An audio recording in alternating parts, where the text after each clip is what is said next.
Good afternoon, good morning, good evening. Not sure what time zone you might be joining us from, but thank you all for being here today. My name is Gail Smaller Jr. I use he, him, his pronouns, and I serve as the Associate Director of DEI here at the School of Public Health at the University of Minnesota. Before we begin, I first want to acknowledge that the School of Public Health at the University of Minnesota Twin Cities is built within the traditional homelands of the Dakota people. Minnesota comes from the Dakota name for this region, Minnesota Makoche, which loosely translates to the land where the waters reflect the skies. We will share some concrete resources for supporting our Indigenous relatives in the chat shortly, specifically the NPR story about Dakota honor tax, land reparations and Land Reparations and Indigenous Solidarity Toolkit, as well as the Twin Cities Mutual Aid Project. I also want to point out that closed captioning is available. You can access that by using the icon in the bottom right corner of your screen. You can also reach out to Sarah Harris, who's providing our tech support today, via the chat to ask questions about accessibility. We will monitor the chat for questions as well as share links to our evaluation and information about future GIF events. The Justice and Public Health series was started in 2021 as part of the School of Public Health's commitment to justice and anti-racism. We have been hosting monthly events with local and national experts around topics of public health. The speakers and presentations in the series help to ground us in theory and practice, as well as complement the classroom learning that our students experience. We also hope that today's discussion is part of broader change happening outside of SPH. If you are interested in staying abreast of other justice and public health events, please be sure to fill out our event evaluation after this and check the box to receive information about upcoming events. You may also visit our website at any time. This event will be recorded and will be available as long as we are allowed to have it available.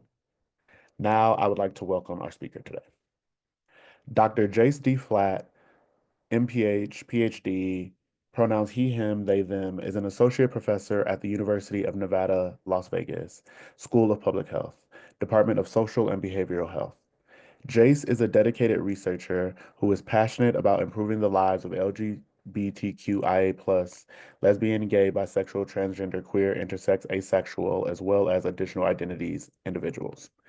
Jace's more than $5 million funded research portfolio works to better understand health concerns and needs of diverse sexual and gender minorities of LGBTQIA plus people living with Alzheimer's disease, Parkinson's disease, and their caregivers and care providers. Jace is currently co-principal investigator of two National Institute on Aging funded studies aimed at one, recruiting and engaging LGBTQIA plus people with memory loss and their care partners into the RISE Research Inclusion Supports Equity Registry, and two, Rainbows of Caring, a new study developing more inclusive measures to ensure representation of LGBTQIA plus caregivers of people with Alzheimer's disease in research and care. Jace also leads the first ever Parkinson's research with inclusion, diversity, and equity, Pride, with LGBTQIA people living with Parkinson's disease, their care partners, and their healthcare providers. Another recently funded study by the Alzheimer's Association, the Stonewall Generation Study, is exploring memory and thinking and related health concerns among LGBTQIA older adults. Jace is also involved in the Building Healthy Outcomes Using a Supportive Environment House study, examining the influence of affordable and inclusive housing on the health of LGBTQIA plus older adults. Jace partners with SAGE Advocacy and Services for LGBTQ plus elders on national efforts, serving on study sections for the National Institute on Aging and Alzheimer's Association, and is a member of the International Research Grants Program Council of the Alzheimer's Association and the Healthy Brain Initiative Roadmap Work Group on Equity for the Centers for Disease Control and Prevention and Alzheimer's Association. Jace's research has been funded by the National Institutes of Health, National Institute on Aging, American Federation for Aging Research, the Alzheimer's Association, and the Michael J. Fox Foundation for Parkinson's Disease. Jace's impactful work has gained recognition from various media outlets such as NPR, U.S. News and World Report, the San Francisco Chronicle, The Advocate, AARP, and Newsweek. You can learn more about Jace's research at www.rainbowsofaging.org. And without further ado, I would like to welcome Jace Flack. Thank you for being here. Wonderful. Thank you so much, Gail. And you can hear me fine? Everything's good? Yes. All right.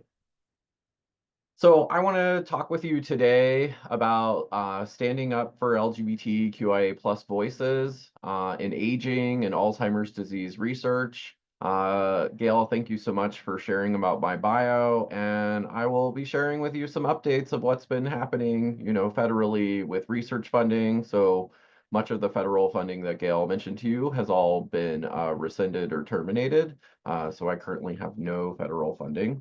Uh, to do the important work. And so I'll be sharing a little bit of my advice on how I'm trying to stand up for our community given these decisions. So today I'm going to be talking with you a little bit, get us on the same page in terms of terminology. I want to share with you a bit on why it is so important that we include LGBTQIA plus people in public health research. I'll share with you some of the historical and social context, as well as what's happening today for us to consider. I'll share with you as well some of the research that me and many other leaders have been doing to ensure that our community, we learn about their aging and Alzheimer's disease related health needs. And then I want to leave you with some tools. First is some of our efforts to promote the collection of sexual orientation, sex assigned at birth, and gender identity related data, especially in Alzheimer's research. And then I want to give you some tips or some practical advice of how I am trying to stand up for the community and to advocate for inclusive public health research. So let's start with some terminology. So you're going to hear some different terms. You're going to hear LGBTQIA+, or you may hear the term sexual and gender minority.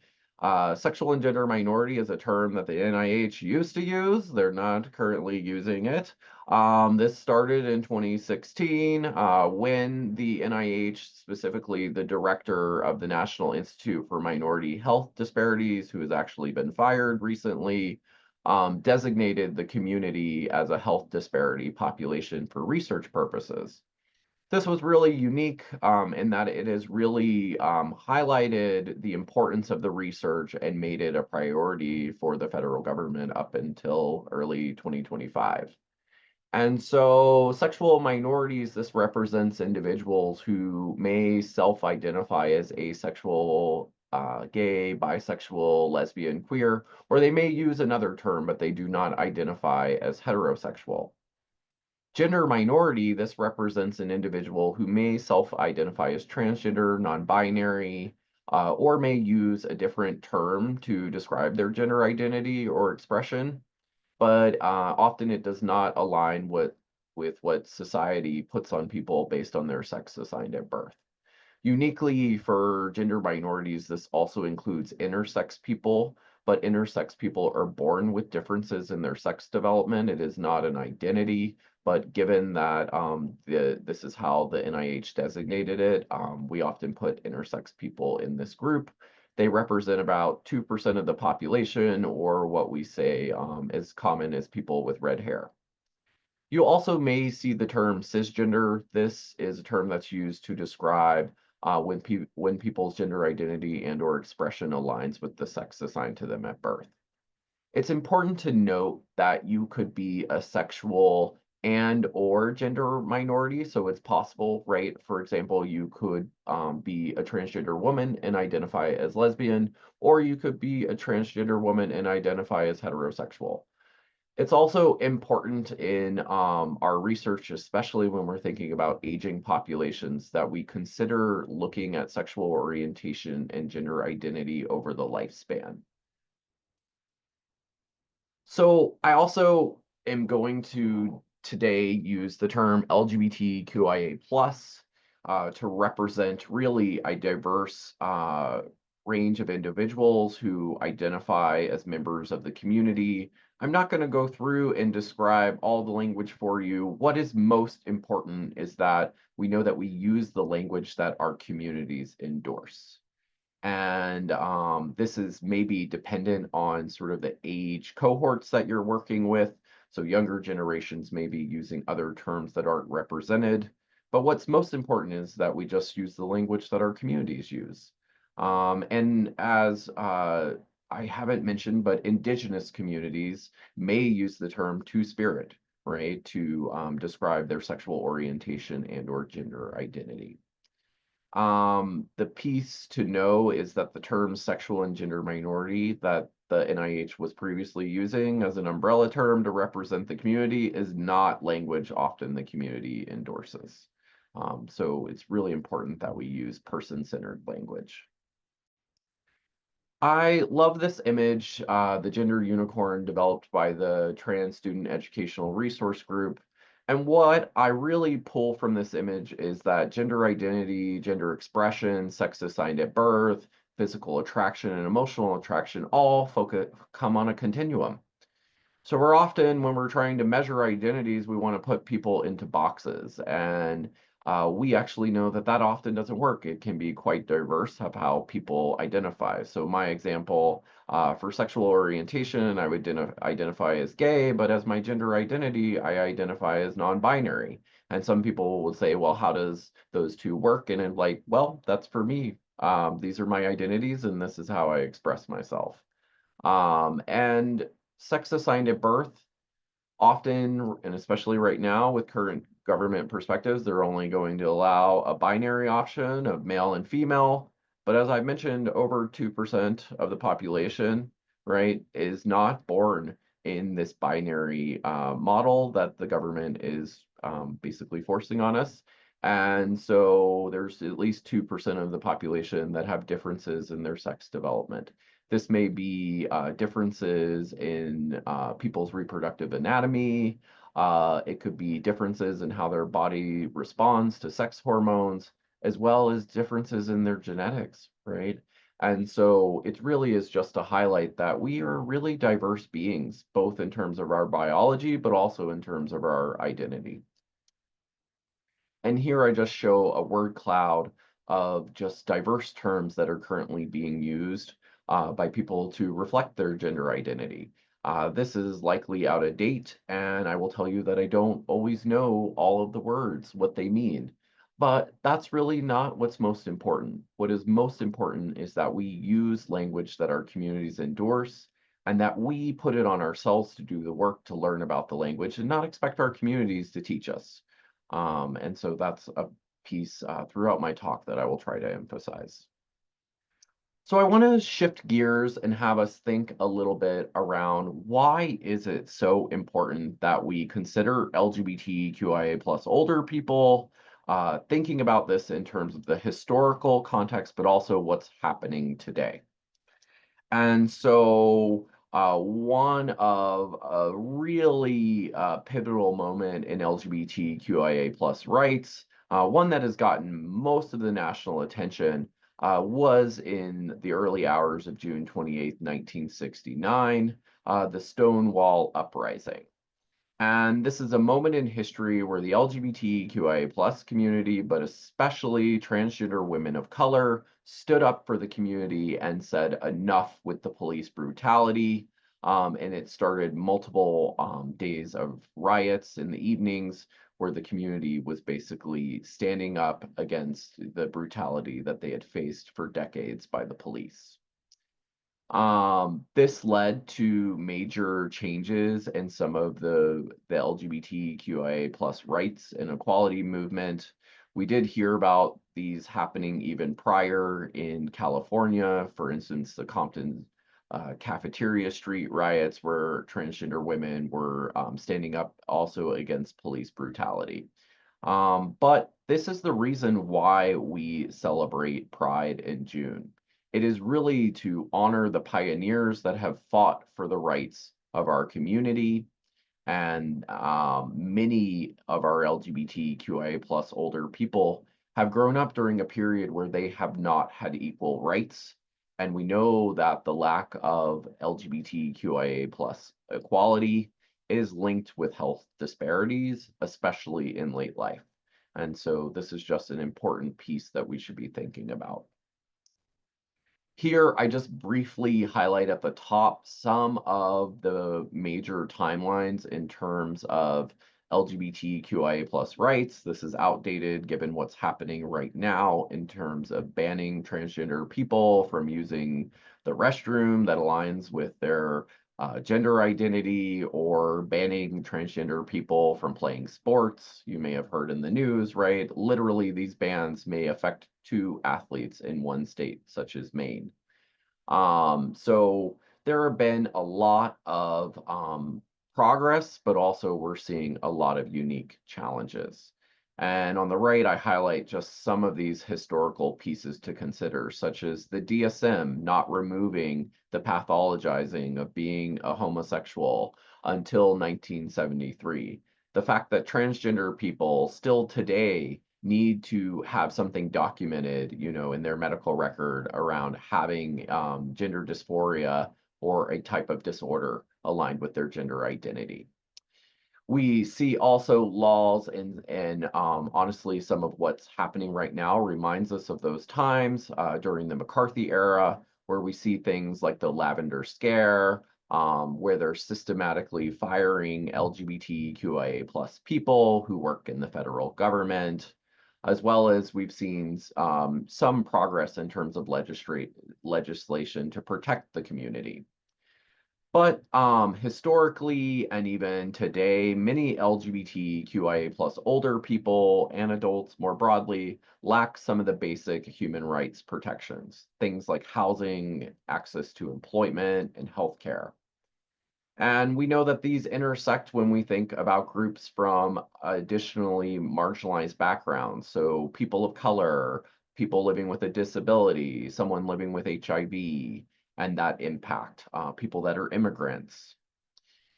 So when we think about successful aging, some of the cornerstones for successful aging are things like economic security, having access to social connections, and the ability to maintain your health and well-being.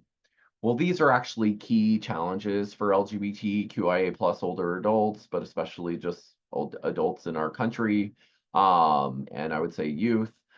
We see right now, right, people are living during a time where they can experience discrimination and they have a lack of legal and social protections. For many LGBTQIA plus elders, but others, right, they grew up during a time where often their family, because of the stigma, cast them out. And so many of them, as they get older and have more health challenges, they need to rely on others for help getting to the doctor, help maintaining household tasks, right? They often have to rely on chosen family. As well as we hear a lot around the fear of the ability to access inclusive care. Many people grew up during a time where they've been discriminated, and we're hearing more that people are reporting being fearful of accessing care or disclosing their identities, especially people afraid about having their gender identity listed in their medical record. This is done by the MAP group and looks at basically what's happening in our country right now with bans around access to gender affirming care among transgender youth populations. So you can see some states have passed laws to shield the community. So this is already, I think, we've been hearing in the news that Colorado has been passing more laws to ensure access to affirming care. But we can also see that there are states that are passing laws that make it a felony for transgender youth to receive care. When we look at this in the context of aging health, we're actually finding for many older transgender people, but even among the LGBTQ plus community, that they're fearful around accessing care. And we're seeing that some of these states' laws are being applied to all transgender people, not just young people. So it's creating a lot of challenges, and this is going to result in many health disparities. We already see among the community a reluctance to seek out preventative care, and often they don't seek out care until it's an emergency, and often that can result in really devastating consequences for them. So I want to shift a little bit and think about the current research that we know for the LGBTQIA plus aging communities, as well as some of the work that me and colleagues have been doing around Alzheimer's disease. So I want to put this in the context of what do we see right now in terms of LGBTQIA plus elders. Estimates are pretty crude because most of our national surveys have not consistently asked about sexual orientation and gender identity, especially those that look at older populations. We estimate right now that there are nearly 3 million LGBTQIA plus people in our country that are over the age of 50. And we know that over 1 million of them are 65 plus. The community is quite diverse when we think about race ethnicity, with about 1 in 5 identifying as a person of color. And as I've shared some of the historical and even current aspects happening to the LGBTQIA plus community, we know that many of them are living in poverty. So it's estimated at least a third of them are living at or below the 200% of the federal poverty level. So, given these unique concerns, as well as what we see health wise, we know that many LGBTQA plus people, especially older adults, have been exposed to a lifetime of stigma, discrimination, and trauma. And when we do national surveys, we actually see greater health disparities for the LGBTQIA plus community. So we see things like reporting poor health, higher rates of being diagnosed with depression, and being more likely to be living with a disability or different forms of functional impairment. When we look again at their support systems or their families, we see that they're much less likely to be married and less likely to have children. This has really big implications when we think about who's going to support them if they have a medical emergency or they have a health condition that requires greater support. They are 2 times as likely to report experiencing healthcare discrimination than their heterosexual counterparts. They're between 2 to 3 times more likely to live alone, which has really big implications when we think about the early detection of cognitive decline or Alzheimer's disease. If they're fortunate to have a caregiver, that caregiver often doesn't have a lot of resources that they can access.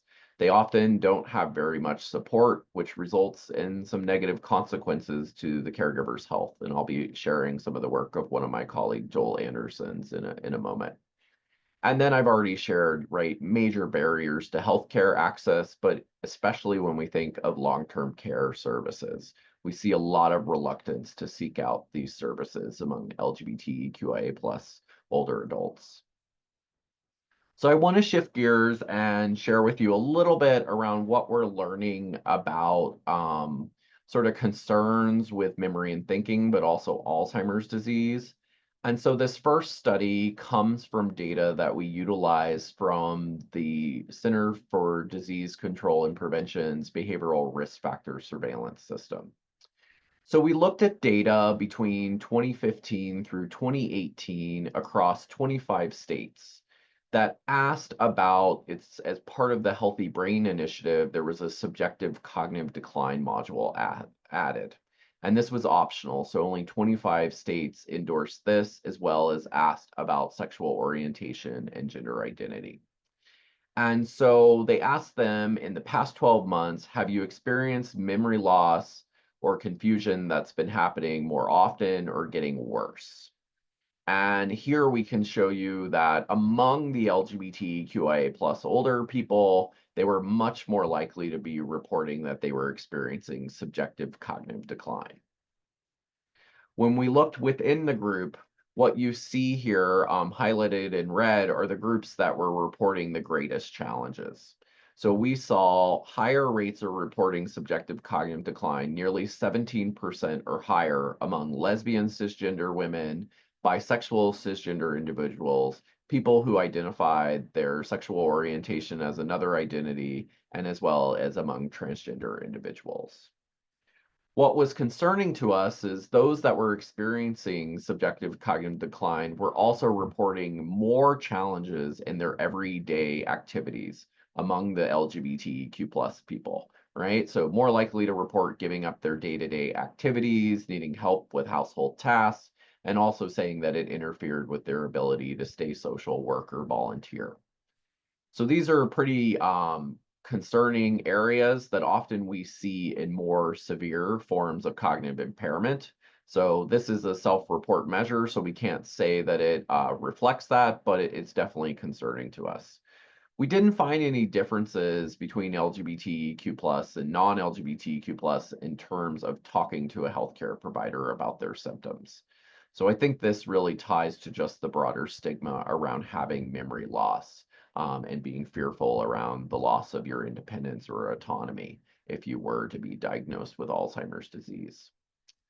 So we followed up on this study. My colleague Ethan Cicero had done some work to really look at. We took some of the same data, we expanded in the behavioral risk factor surveillance system and looked across 2015 through 2020, and we actually looked at it among transgender people of color.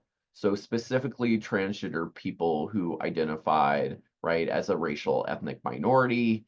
And we see, right, in my study, I showed you around like close to 17% was the rates for LGBTQ plus people more broadly. But when we looked among transgender people who were from a minoritized ethno-racial group, it's more than 1 in 5 that were endorsing this, right? And so some major concerns when we think about the community.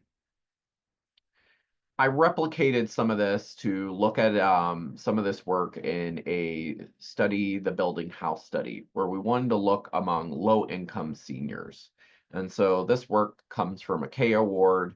And so we did a follow-up with seniors who were living in low-income housing. We found even higher rates. Now, again, this is a convenience sample, and we can't compare this to Burfess, but gives us some signal that nearly a third of them were reporting memory problems. And then we did an objective measure where we used the telephone interview for cognitive status.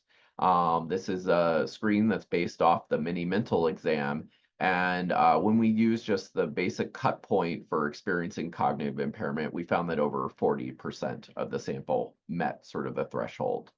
And we found this was linked with many of the other things that we saw in the Burfess, such as having limitations in social activities, being able to work in daily activities.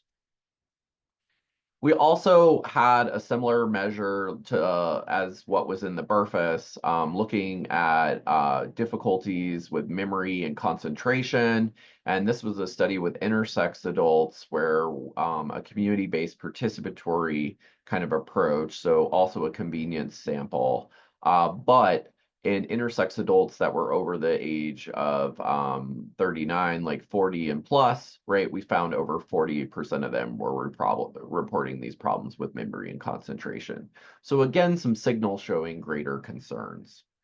This leads me to some work that I've been doing with colleagues as part of my career award, which was actually terminated around the end of February, that leveraged Kaiser Permanente Northern California data using medical record data. There were over 200,000 people as part of this research program for genes, environments, and health.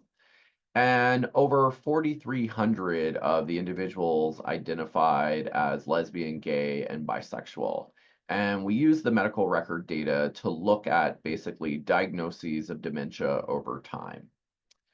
But what we found is starting in 2007, when we got the survey, we found a lower prevalence overall for LGB people compared to heterosexual people for dementia. But what was really interesting that we found so far is that when we look at age of diagnosis, we find more broadly that LGB people were being diagnosed about 1 year earlier than their heterosexual counterparts. We went further in this, and the data, we basically have found a higher incidence of dementia among lesbian and bisexual women. And this is doing a follow-up of nearly about 6 years. But while it wasn't reaching significance in terms when we account for demographic differences, what really stood out to us is that lesbian and bisexual women, now everybody is age 60 and older, were being diagnosed about 3 years earlier with dementia compared with heterosexual women.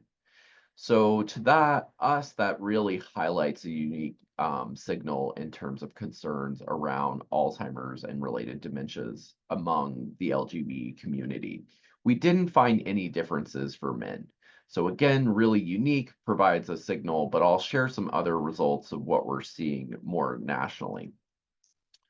So next, I want to share with you two studies that leverage the Health and Retirement Study and the National Social Life Health and Aging Project, right? Two of these studies where they looked at basically cognitive impairment and if there were any differences. What's hard with these comparisons is one of the studies just looks at the sex of the couples that are together. So the Health and Retirement Study at the time did not ask about sexual orientation, and I don't believe it asks about gender identity still. And then the National Social Life and Health one did have sexual orientation. But in both studies, what they find is 80% higher odds of cognitive impairment for LGB individuals compared to their heterosexual counterparts. So again, a signal around concerns.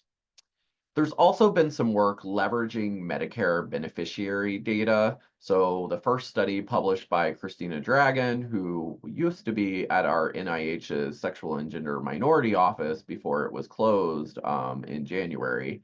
Um, so Christina's work looked at basically medical diagnoses in Medicare claims data and found in this, not specifically focused on dementia, but of those for diagnostic codes of dementia, we see around 18% for transgender people compared to 12% for cisgender people. Both this and the next one I'm about to show you are limited in that how they identify transgender people is based on codes around receiving gender affirming care. And then there are some limitations with the dementia diagnoses they looked at in the medical record, but still gives us a broader signal. So some of this work was repeated, comparing now Medicare beneficiary data through from 2008 to 2017, and they're finding that over 1 in 5 for transgender people had a diagnosis of dementia, compared to around 12 to 13% for cisgender individuals. So, based on some of this, and when we think about early detection of Alzheimer's disease, I worked with a colleague, Nicholas Lambro, and we looked at subjective cognitive decline among transgender and gender diverse individuals, specifically non binary people, and we found some unique reporting. So, we looked at questions around if they were reporting some of the subjective cognitive decline issues, and also found that there was a greater concern among people that also reported discrimination in healthcare and medical settings. And so while this is a cross-sectional study and we can't link anything, what we believe this could represent is a major barrier when we think about transgender and non-binary people in terms of early detection of memory loss, potential cognitive impairment, and Alzheimer's disease. We've also found a similar pattern in some of the work that we've been doing in Parkinson's disease. So we actually found in a study using the Fox Insight data that LGBTQIA plus people living with Parkinson's disease are more likely to report experiencing discrimination in medical settings. We actually also found this among cisgender heterosexual women. So again, major barriers when we think about people having a neurodegenerative disease and the fact that they may not go seek out care if they're often going to be experiencing discrimination in medical settings. So I want to shift gears and have us think also about caregiving. And so this is a really unique aspect when we think about how are we going to care for the growing population of older adults in our country, this monumental increase in the baby boomer generation, but also we're seeing a growing number of older adults who identify as LGBTQIA+. And we find this is a major challenge for caregivers and who are members of the LGBTQ plus community.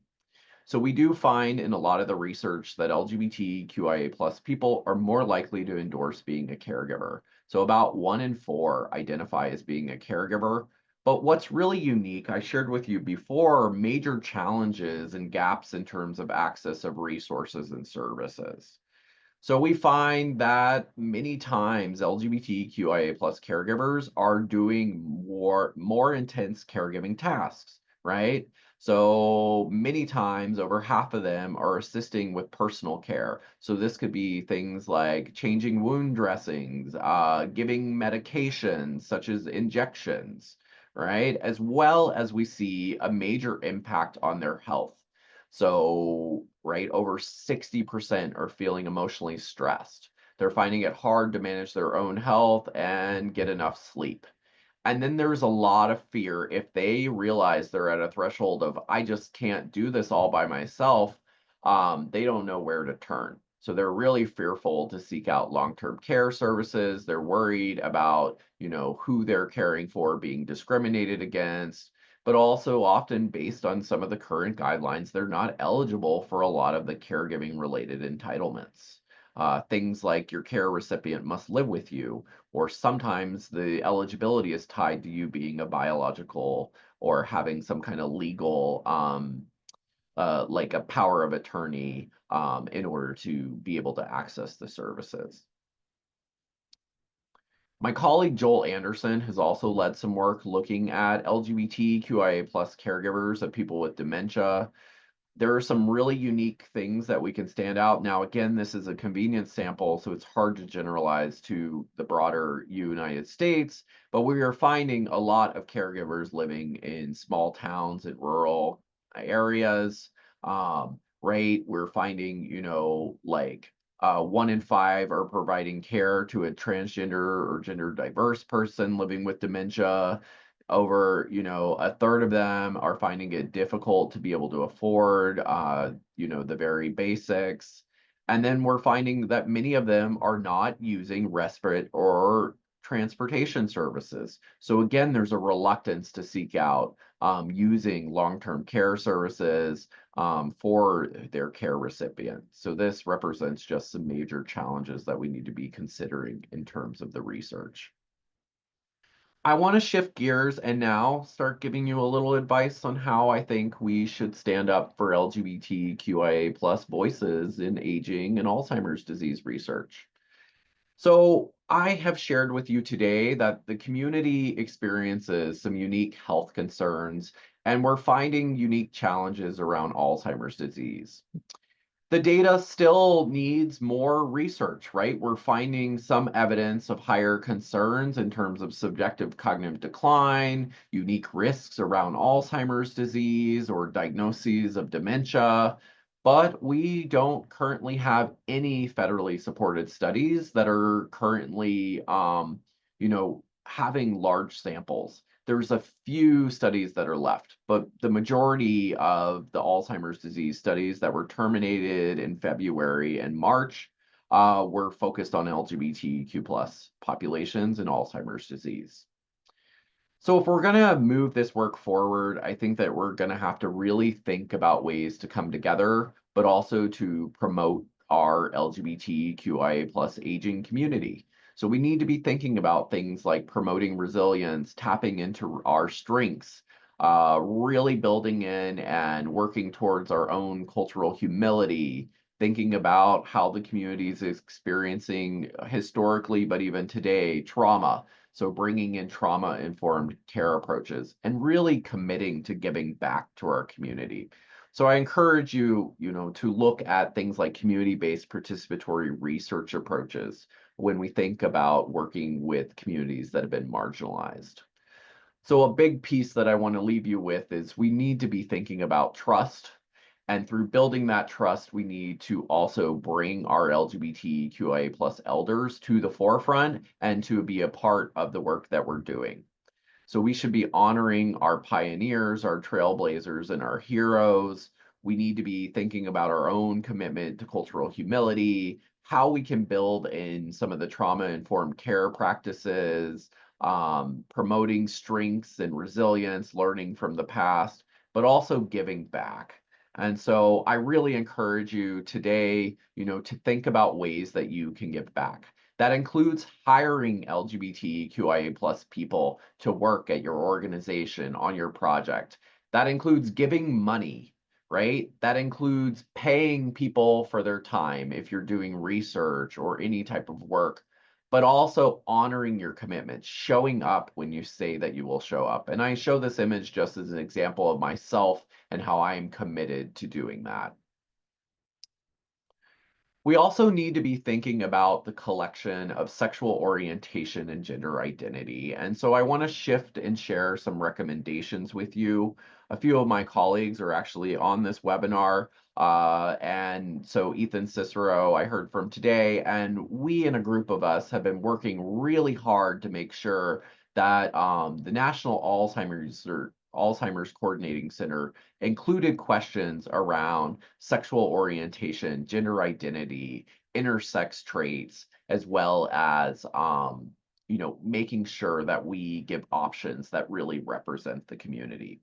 So I don't have a lot of time today to go through all these, but I wanted to give you a snapshot of these are the questions we're encouraging to be added. I hope that you will consider or reach out to some of us if you want to make sure that sexual orientation and gender identity are included in the work that you're doing. A big piece is we have allow people to select all identities that apply to them. And we also want to honor the two-spirit identity. So we only ask that of people who endorse being from, an indigenous background. So we need to be thinking about advocacy and how we support the community and thinking about bringing in families of choice, but also ensuring that services are accessible to all people. So I just want to share with you a few exemplars that are kind of happening right now to think about where could we pull from the lessons learned. The first is some work that I've been doing with a colleague, Jarman Ye, in San Francisco with Open House and OnLock. OnLock is one of the founding organizations of PACE, the program for all-inclusive care for the elderly. And here in San Francisco, they have built the first co-designed adult day program for LGBTQ plus seniors. So seniors had a role in developing this program and making sure that the services met their needs. Next, at your own institution at University of Minnesota, I want to give a shout out to Simon Roser and Tatiana Shippey, who have been leading a really unique effort to look at how can they implement LGBTQ plus inclusive training into the long-term care services and supports in Minnesota. And they're currently running a randomized control trial. It's really incredible. So I encourage you to watch and see what happens with this one.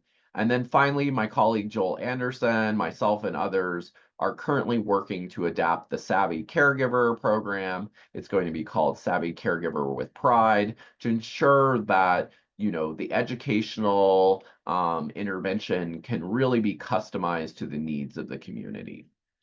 So I want to leave you today with just some thoughts around how can we be thinking more about advocacy for inclusive public health research, but also how can we commit to our future? How can we make sure that LGBTQI plus students and early career researchers can be supported?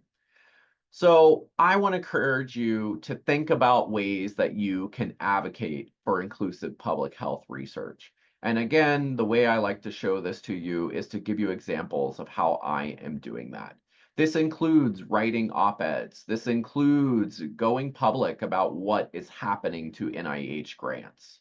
And advocating and letting everyone know the impact that it will have on Alzheimer's research, on public health research, and right, on our LGBTQIA plus community. So what we have seen today, I put around 700, I just did a count before this, it's nearly 750 NIH grants that have been rescinded.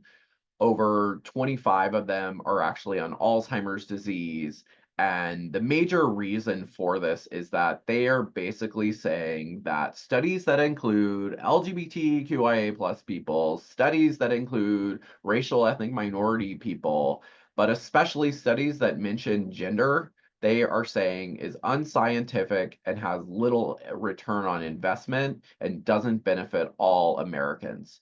So I'm showing you just some examples of what I have done, my personal impact, as well as colleagues on this webinar. We have lost nearly $5 million from NIH funding, the termination of our Department of Defense grant that was being at its final negotiation to fund it to look at LGBTQ plus people who are veterans and being impacted by Alzheimer's disease. So some of the approaches that I'm doing to advocate include reaching out to my policymakers, talking to reporters, you name it. And I just want to like memorialize the fact that these are all the projects that have been terminated, and a lot of people are being impacted by this, not just jobs, but also our community members. And so I also wanted to share with you just some of the current research that's showing what are the top terms that are being flagged in awards that are being terminated. And so if you see the top one, it has to do with transgender people, focused research that mentions sex as well as gender and minority. So you can just see here there's a specific targeting of research that focuses on equity issues, but specifically the transgender community. I am really concerned about our early career scientists and what will happen in our field. Many of the grants that have been terminated are affecting our early career scientists. These are grants like fellowships, diversity supplements, career awards. So it is a huge devastation to our field, but it is going to impact who stays in our field and the work that continues. So I just want to call out how important it is to support our early career scientists. We need you to stand up for LGBTQIA plus inclusive science. In terms of public health advocacy, I encourage you to talk to the press, write op-eds, talk to policymakers, get involved with legal experts. I have talked to ACLU and Protect Democracy about what's happening, and I am joining as part of lawsuits around what is happening to NIH grants. I want you to commit to refusing to censor your research. It is truly not pro-science for us to exclude transgender people, exclude LGBTQIA plus people, exclude racial ethnic minorities. So I encourage you to, I know that many of you may have maybe early career or thinking about it, but I encourage you to commit to finding ways to support the work. Consider small foundations, other work, so that your work really applies to all people. And I want to leave you with the last things of we must unite together to ensure that we have inclusive research. We need to protect it. We need to advocate for it. We need to support early career scholars. And we need to make sure that the healthcare innovations and the work that is happening serves all of our aging Americans. And so I encourage you, I thank you for being here, but we must defend research. So these are my acknowledgements, and I want to leave some time for questions. Wow, thank you, Jace. I really, really appreciate what you shared. Something that really, really stood out to me, and I want to just bring that back into the space, is you share the importance of honoring our elders, our pioneers, and our trailblazers. And that just struck me very deeply. So I appreciate you bringing that into this space. And just for all the audience, thank you all. Hopefully you all gathered something from that. Please put any questions that you all have in the chat so that we can have a conversation. And just a heads up, this is our last GIF for the year. So thank you, Jace, for being our last speaker. I really appreciate that. Thank you for having me. Absolutely. So what questions do you all have for us, if any?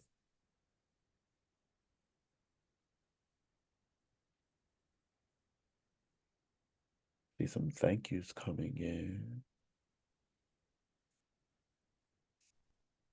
I also open it to others if you have advice on ways that we can advocate for inclusive public health research, please share them. If there's other ideas I didn't share, these are just some of the things I'm learning as I'm doing, but if you have other ideas, we'd love to hear it and bring it forward.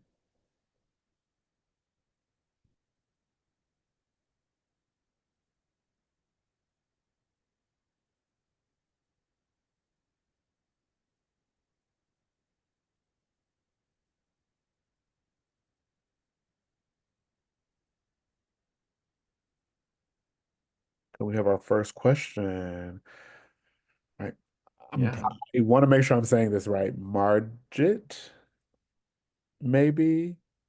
And I apologize if I'm not saying it correctly, but asks what type of work is being done to share findings from your research?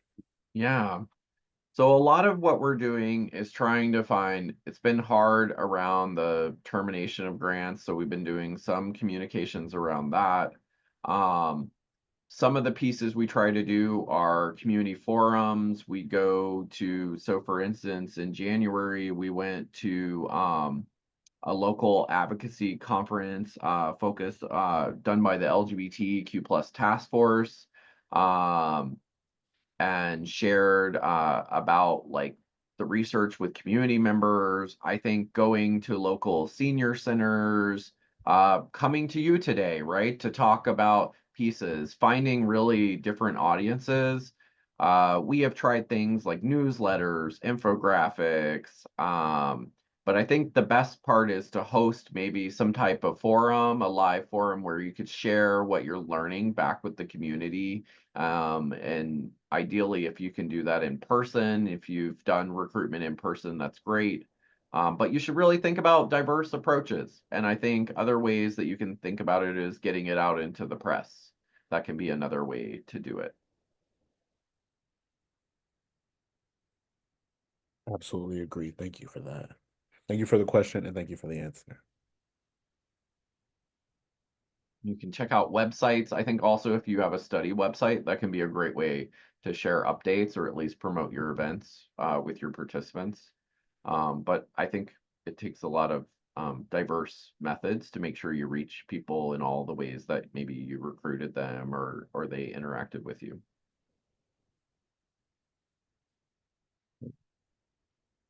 We have another question from Lauren.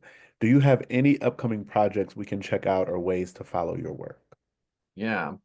So one of the ways you can follow my work is to go, and I'll put it in the, hopefully it shows you, you can go to rainbowsofaging.org to learn about it.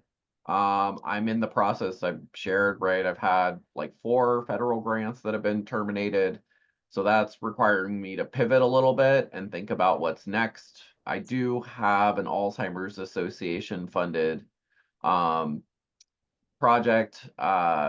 So that one has another year to it, and I'm wrapping up a study on Parkinson's disease. So you're going to start seeing some of that. So I encourage you to check out my website, but you could also reach out to me directly. And also, I'm currently pursuing grant opportunities. So, I love this next question because I was going to ask a very similar question. yeah. So how are you and your team processing and taking care of yourselves through grant funding ending and erasure of identities? The asker continues to say, I know this is a difficult time in this area, and again, really appreciate your work and time. Yeah, it's incredibly hard. The way that I'm leading with this is being fully transparent with my team. So they know immediately if something is terminated or what the decision is. They also immediately know if I'm talking to the press, I've involved them in an opportunity to talk to the press around the impact that it's having on our team. It's been really devastating in terms of I had to do about 2 weeks ago layoffs for my full-time staff. Their jobs were based on the grant funding and the way that these grants end, they're terminated like immediately on a date. So there's no period of time in between. Um, I've been fortunate in some of my advocacy and visibility at my institution that the 6 graduate students that were working on my projects, my institution is covering right now through the end of the term. Um, some other unique strategies. We have shifted our meetings from in person to I am taking them to coffee shops or other fun places, and we're having our team meeting there. It's really the only way that I could think about of making it a little more restorative, getting us away from some of the work. And those meetings are providing support to one another. They're bolstering, our social time with each other.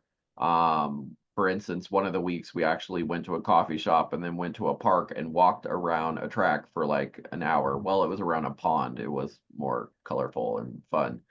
Um, and for myself, it's coming and speaking to you today, focusing a lot on my health. I do over 20 miles a week of rage running is what I call it.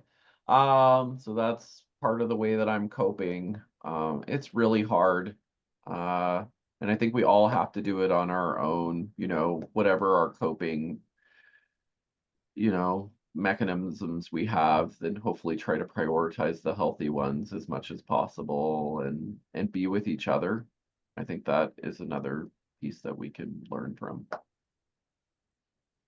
Absolutely. Thank you so much, Jace, especially for those last words. I think a lot of people need to hear that, right? Like a lot of people are experiencing similar things or just having their own times of anxiety and just hearing about your resilience and how you're pushing through and how you're working to practice self-care, I hope inspires and motivates other people. So thank you for sharing those last words. Again, thank you to everyone that came today. We really appreciate your involvement, your engagement, and your advocacy, honestly. Go forth to do what you need to do, support yourselves, take care of yourselves, support each other, lift everyone up, and reach out to us if you all need anything. Until next time, see you all soon and take care. Thank you.